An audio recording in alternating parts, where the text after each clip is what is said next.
So all those hours of playing zombies finally paid off. God, it feels good to finally use these camos. You know what time it is, ladies and gentlemen. We've got an update to cover. Let's do this.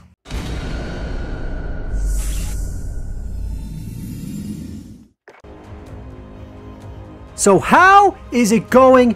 Dank Division. Dank Dan here, and I couldn't be more than excited, while also mildly disappointed with what they did for Season 5 Reloaded. And as you can see on the screen, yes, that is right, we have finally gotten zombie camos in here. Granted, we have been asking since day one for all of us who have been grinding for Dark Aether, got our hands on it, we can finally confirm it. Let's take just a quick look using the new variation of the AUG that we have that just take a look at the Golden Viper. Kind of changes the aspect of the weapon, kind of gives it a silver and gold look. Then, of course, you have Plague Diamond suffers from the same problem that regular Diamond suffers from. While the color is not bad, the studs are a little lackluster. But that's not the piece de resistance. Dear fucking God, hallelujah. Look at this shit. Like, I'm gonna put that back on preview weapon and just... oh my God. Like, it looks beautiful on screen and in game. I just wanted to get that out of the way, that we finally have these camos. So finally, those of you who haven't played zombies now have an excuse, because this, I'm not gonna lie, let's put it this way. There's that mastery camo, and there's DM Ultra. I'm sorry, but Dark Aether takes the fucking cake here. So with that being said, I think it's time that we show off some gameplay of the new game mode that we have in Warzone as we talk about what we got with this update. So let's first talk about this mode, Clash. Now, a lot of people are going to say it's good, some people are going to say it's bad. It's kind of one of those modes, you either love it or you hate it. There's not really much of an in-between. It's a 50v50, in which case you have all your loadouts, ping, armor, etc. All the cool stuff that you carry into Battle Royale and Plunder. Except for there's one tiny detail that they neglected to tell us.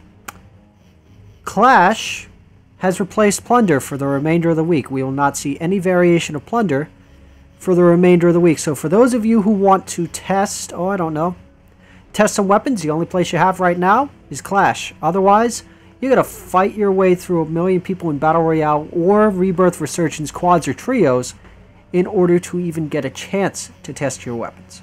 So let's finally review Clash. So upon dropping into this, I seem to keep getting the same area, which seems to be the Boneyard. Great for long-range sniping. I found myself running around with the Swiss and eventually the Krig. But overall, I do not hate the mode.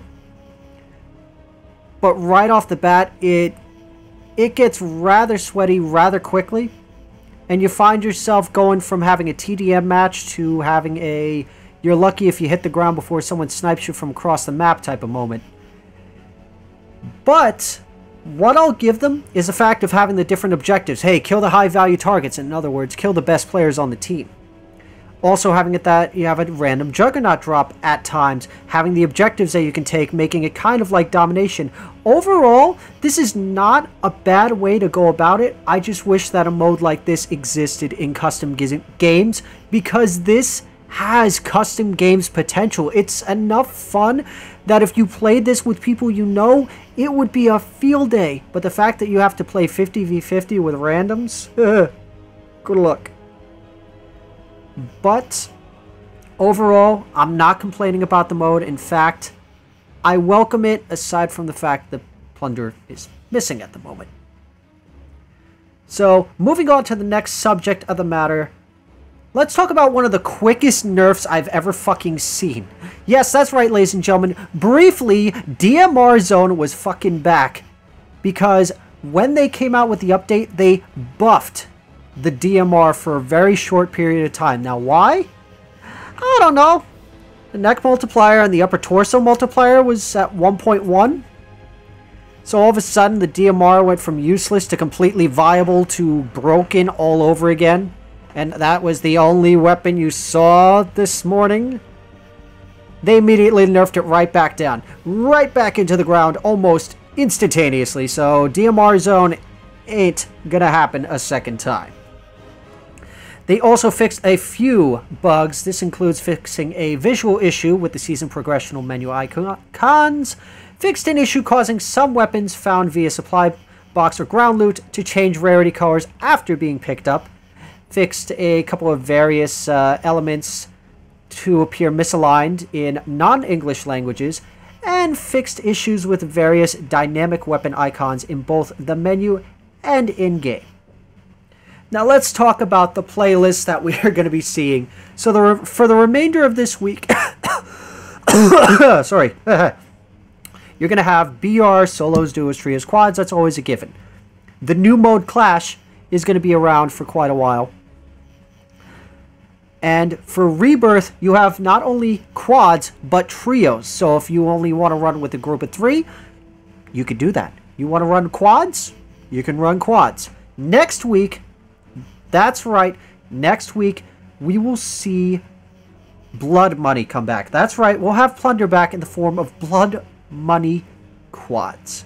We'll also be seeing the mode Iron Trials 84 Duos making its wonderful debut. For those of you who don't know what Iron Trials 84 is, we were kind of given a first look at some of the fundamental changes coming to Verdansk via this mode.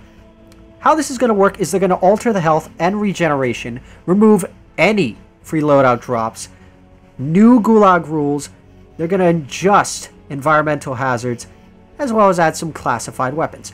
They're also going to have 3 additional changes to be expected. Field upgrades such as Dead Silence and Stopping Power are fucking removed. So leave the pocket sand on the fucking playground, you bastards. Not my words. Their exact words are leave the pocket sand on the playground. Sniper rifles can only one shot to the head within 30 meters. You're going to have to get up close and personal with the competition. Vehicles. So, ATVs and dirt bikes only, you'll need to dispatch your foes the old-fashioned way. So plan your drops carefully and rotate early. And as mentioned, those who place first are going to receive the exclusive calling card.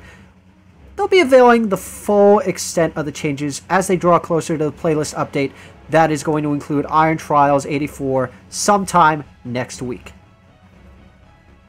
Now it is worth noting that the map has some slight changes. So, the previously dormant mobile broadcast stations seem to be waking up.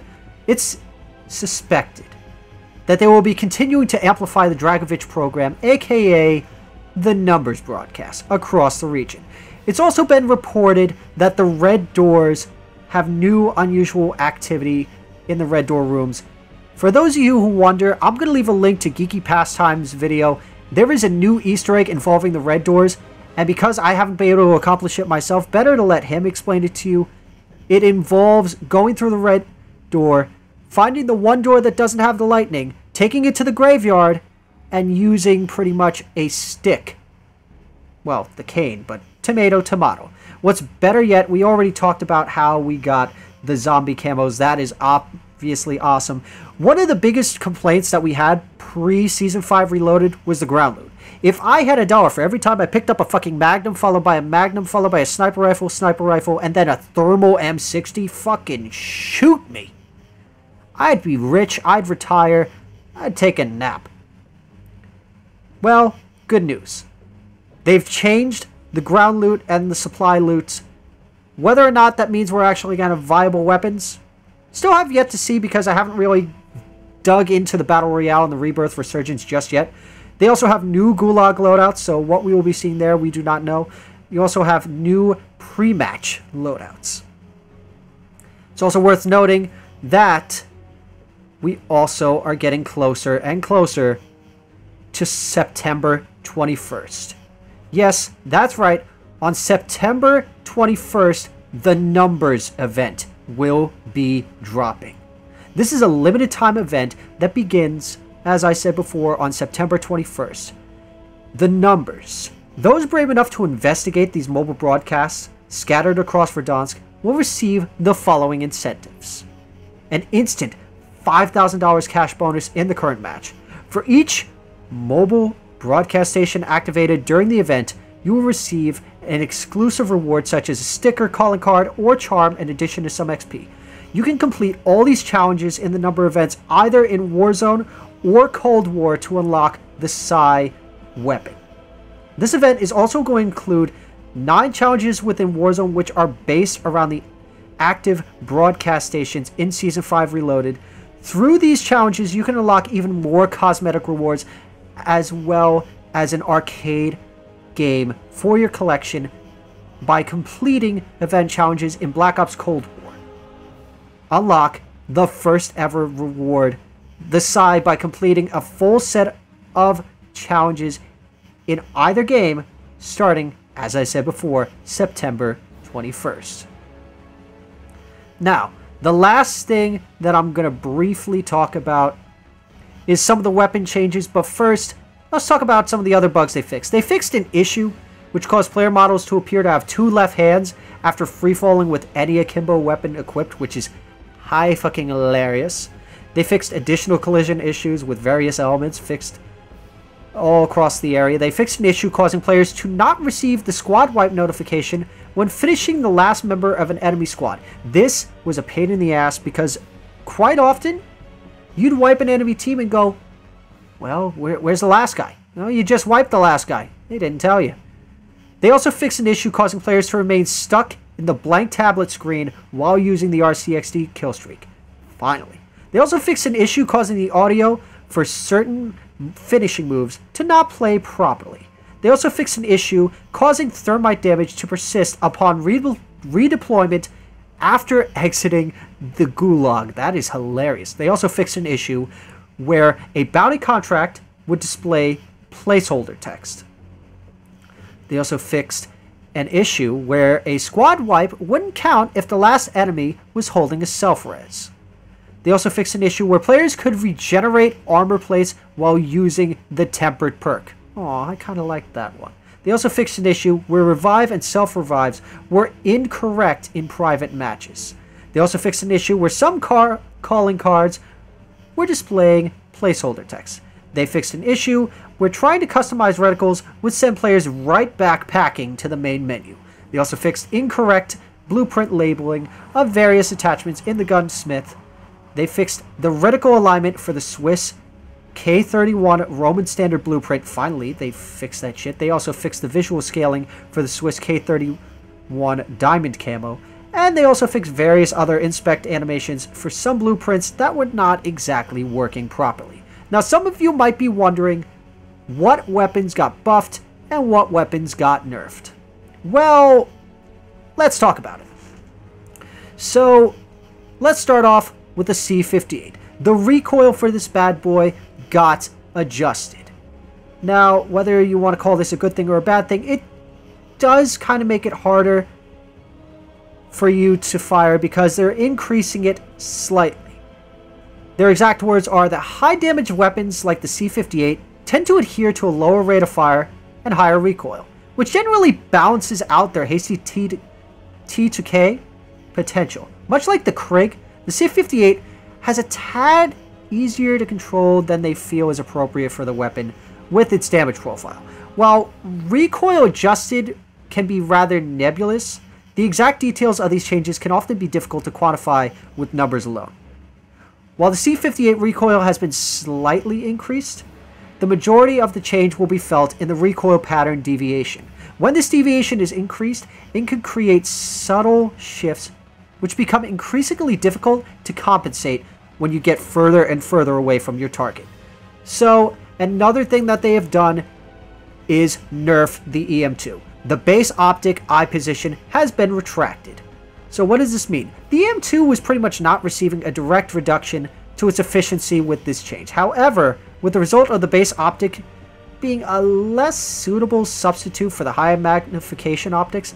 This, however, in conjunction with changes to the recoil control barrels, will make the EM2 a slightly less viable option to lesser skilled marksmen. But it's worth noting that you're pretty much still going to find yourself getting shot clean between the eyes. So another thing that they decided they were going to toy with is, believe it or not, they actually decided to toy with something from Modern Warfare. Assault Rifle Bravo. For those of you who have no idea what that is the FAL. For some odd reason, they decided to nerf the upper torso multiplier, decreasing it from 1.1 to 1. To the dismay and surprise of some, their data suggests that the FAL is an absolute monster. This weapon will still be capable of achieving extremely low TTK, though that speed will now be locked behind an additional headshot. Changes like these align more closely with their goal to shift consistency in regards to getting the TTKs out of the 300 millisecond range. It's also worth noting the Groza has been fucking buffed again.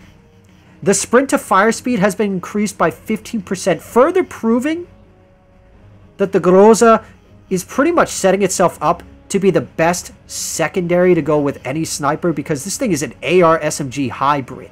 Its slow base sprint to fire has pretty much been holding it back considerably, so with this change, it'll be able to more reliably go up against SMGs with short range engagements. God help us, that could have a lot of potential. So let's talk about the weapon that everyone's using, including myself in the video, the Krig 6. The maximum damage has been decreased from 30 to 29. Mid damage is now 25. Minimum damage has been decreased from 25 to 23, and the weapon kick has been adjusted. So the vast majority of the kills with the Krig tend to take place within its max damage range, which unsurprisingly is the longest of all the Black Ops Cold War assault rifles, hence the reason everyone uses it. Hopefully, they believe that these changes will affect most time to kill breakpoints within its maximum damage range by 1 bullet. Additionally, they added a third damage range, which is a change they don't suspect to be immensely impactful, as many of us tend to build the extended damage range, which pretty much pushes the mid damage range out to nearly 100 meters, which is well beyond the average kill distance for the Krig. Though it is not all bad for the Krig, they have reduced some of the weapon's bounciness while firing, which they feel makes it more enjoyable to use.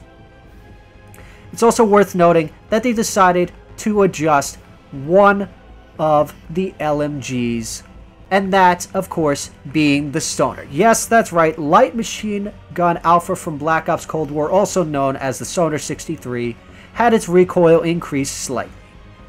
The LMG has already been an incredibly accurate LMG prior to the changes, which added recoil control to the task force and match grade barrels. With a baseline increase to the recoil and a reduction to the total amount of recoil control that these barrels offer, it'll be harder to stay on target with this LMG at longer ranges. Now this is where things get interesting. Now, whether or not this is going to make this gun viable in the hands of an expert, the AUG got a buff by having its recoil decreased. So the AUG and many other tactical rifles have remained out of the spotlight for nearly 3 fucking seasons. Given that, they feel now is a good time to reassess their effectiveness. They feel that the razor edge of the balance on the burst weapons does exist. While this change will make the AUG far easier to stay on target, the reduce in effectiveness to titanium barrels remains intact, which heavily contributed to the dominance of both the M16 and the AUG pretty much right when the season started up. So it's also hilarious that they adjusted the DMR recoil, where they decreased the recoil, but then they immediately had to nerf the damage, otherwise it was going to get crazy. It's also worth noting that the M16 had its weapon kit decreased, so it's a slight change. This is partially because they feel that the M16 is already in an acceptable spot for the burst weapons. It's also worth noting that the Type 63 also received a nerf. The headshot multiplier has been decreased from 2.1 to 1.58. That is a major nerf. Somehow, though, they increased the neck multiplier from 1.2 to 1.58, decreased the upper torso multiplier from 1.2 to 1, and the lower torso multiplier decreased from 1.1 to 1, while the weapon kick has been decreased. Pretty much they believe that the Type 63 has become quite infamous recently, and for a good reason. With a single headshot, the TTK could be reduced to 322 milliseconds, and with two, a mind-boggling 166 milliseconds. A speed which only sniper rifles could compete with a TTK of absolute fucking zero. Only the time of the bullet traveling. This should put into perspective, how out of the line the Type 63 was. While these changes do seem extreme, a TTK of 332 milliseconds is still possible. It's just going to require 3 headshots, sadly, instead of 1, so your secret weapon is now kind of useless. So, another gun that sadly got nerfed, and this is all thanks to everyone kind of noticing it, was Submachine Gun Charlie, the MP7. Yeah, everyone decided they were going to run the 10mm auto 30-round mag. Well, guess what? Because you guys caught on to that, the maximum damage has been decreased from 34 to 31. Why did they do this? Well, the maximum damage change mirrors the adjustment to the base variation of the weapon that was made earlier this season. The OTS-9 has also received a damage reduction decrease by 6.2%. The OTS kind of came off stronger than they would have liked, but they would first like to see how this change impacts the weapon's viability. The OTS was always intended to be this quintessence of barrel stuffing SMG guns.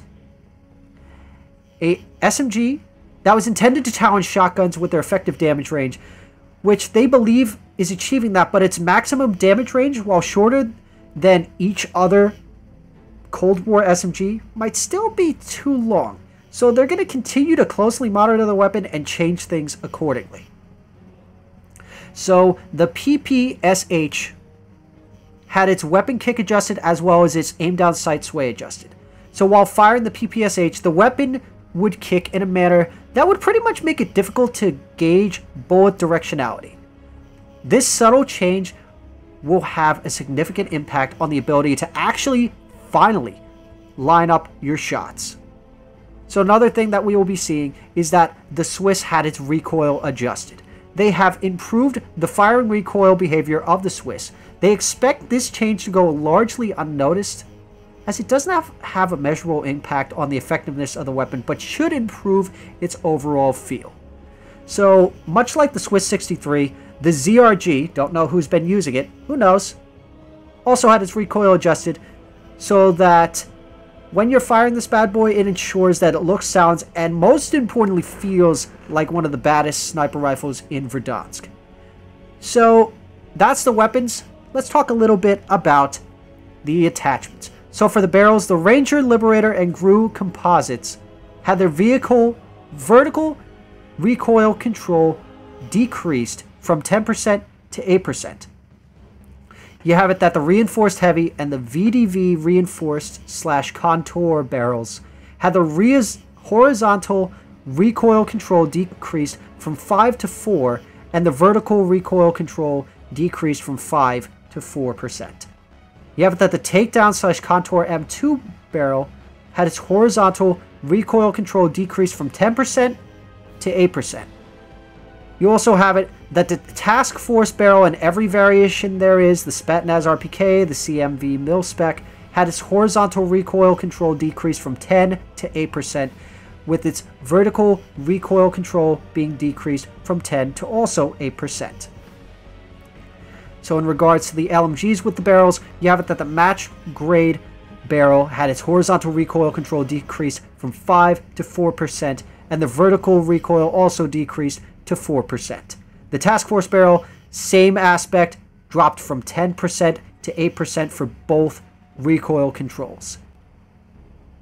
Now, as for the tac rifles, the DMR, they decided to nerf the shit out of the titanium. The damage range has been decreased from 25% to 20%, and the rate of fire increase has been reduced from 16.7 to 15%. This is pretty much necessary to avoid this weapon becoming, well, the overpowered weapon that we already see. Now, I could talk about the rest of the stuff that we see, but let's talk more about the operators we're going to be seeing in season. So, in season, we will eventually be seeing Hudson, so be on the lookout for a bundle video on that. We will also, sadly, we're not going to be seeing Judge Dredd, but for a limited time, we will be seeing a Tracer Pack Judge Dredd bundle for Beck, which is going to feature one hell of a bunch of stuff. We also have the Chemical Reaction Pro Pack, which is another stone skin, but this one's going to be an Ultra Operator skin for 20 bucks, which, beautiful. And the weapon that you saw me showcasing at the very beginning of the video was the Tracer Pack Ghost Ship Mastercraft bundle, which featured the Flying Dutchman AUG, which absolutely is beautiful. Whether or not you want to call it viable, that is up to you to decide.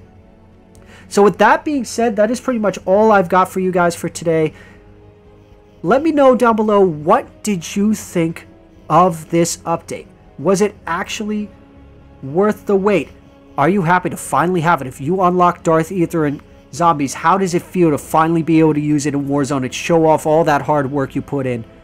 So for those of you out there, if you enjoyed this video, don't forget to subscribe, leave a like, drop a comment down below, like I said before, on anything you want to discuss or any comments you want to make, any constructive criticism. I love to see those comments. And everyone out there, you guys have a wonderful day, night, whatever you're doing, do it wholeheartedly. And above all else, you remember, you guys are the meta, and I'm Dank Dan, signing off. Get them to hit that subscribe button, Dank. It's the only way we can figure out the numbers. 15. What do the numbers mean, Dank? We're wasting valuable time.